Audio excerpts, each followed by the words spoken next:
कुछ लोग हैं जो बाज़ कपड़े या बाज़ रंग या दिन को अपने लिए लकी दिन, रंग या कपड़े तस्वर करते हैं। क्या इसकी कोई हकीकत भी है इसके पीछे?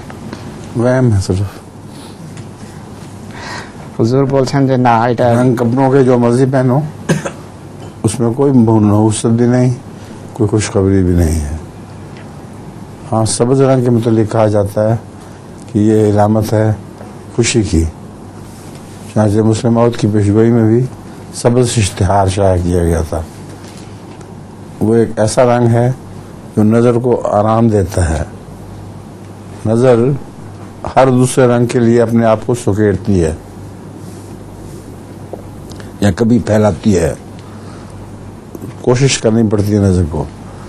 लेकिन सब्ज़ा ऐसा रंग है जो जिस पे खुद ब खुद नज़र फोकस हो जाती है, उस पर कोई जोर नहीं लगता।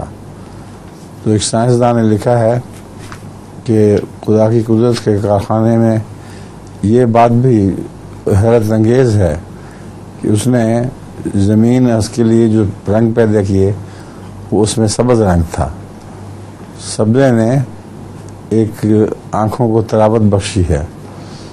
तो इसलिए रंग की इतनी बात है सिर्फ कि वो आँखों के लिए बेहतर हो। तेज़ जो शोख रंग हैं वो आँखों को बुरे लगते हैं।